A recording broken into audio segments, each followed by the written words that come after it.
Depuis la reprise des vols internationaux et le début des opérations de confinement, les critiques fusent. Témoignages, vidéos diffusées sur les réseaux sociaux, et même une lettre adressée au président de la République, tous les moyens sont bons pour se faire entendre. Dans cet entretien à visaalgérie.com, Areski Touati Areski, PDG de l'entreprise de gestion touristique, et, de Zeralda, nous en dit plus sur l'organisation de ses équipes, des moyens déployés afin d'assurer le bon déroulement du confinement et des difficultés rencontrées. Il nous ouvre également les portes des coulisses des opérations de confinement à l'hôtel Mazafran. Pourquoi l'hôtel Mazafran a été sélectionné pour accueillir des voyageurs pour la période de confinement? Jouissant d'une capacité d'accueil importante, le Mazafran a été l'un des premiers hôtels à être réquisitionné pour les opérations de confinement des voyageurs rapatriés dès le 19 mars 2020. Depuis, l'établissement a enchaîné, de façon discontinue, la réception de vagues de voyageurs confinés. Cela a permis au personnel de l'hôtel d'acquérir les bons réflexes afin de gérer toutes les situations.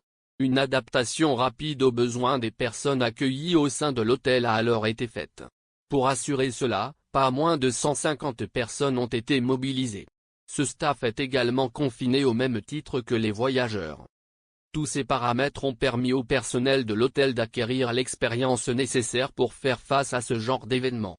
Cela a fait du Mazafran un site de confinement par excellence. Pouvez-vous nous décrire le quotidien des voyageurs confinés?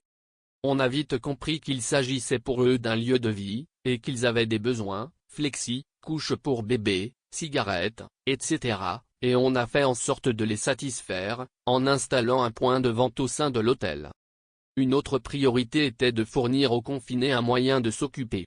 Passer plusieurs jours dans la même chambre n'est pas chose aisée. Alors, pour tuer l'ennui, nous avons mis à leur disposition une télévision et renforcé le système Wi-Fi. Lorsqu'il y a un problème dans une chambre, nous sommes contraints de le résoudre de l'extérieur. Pour respecter le confinement, aucune personne n'accède aux chambres.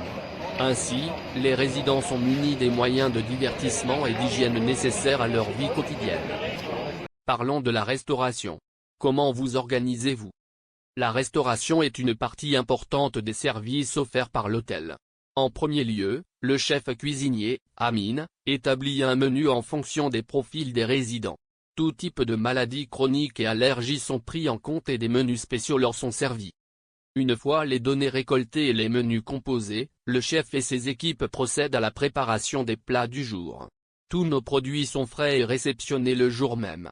Nous avons une vingtaine de frigos pour respecter la chaîne de froid. Pour éviter le maximum de problèmes liés à l'alimentation, tout ce qui est servi aux résidents est préparé dans les cuisines de l'hôtel. Du pain, viennoiserie, jus de fruits aux plats principaux, tout se fait sous l'œil attentif du chef. Les mesures sanitaires sont-elles au rendez-vous? Afin de mener à bien le confinement, des mesures sanitaires strictes ont été mises en place. D'abord, les gestes barrières sont appliqués dans toutes les unités de l'hôtel. Le port du masque, la distanciation et la désinfection au gel hydroalcoolique sont obligatoires, pour minimiser au maximum les chances de transmission du virus. Ensuite, une équipe médicale est constamment présente sur les lieux pour assurer le suivi quotidien des ressortissants algériens confinés à l'hôtel. Elle est prête à intervenir à n'importe quel moment en cas d'urgence.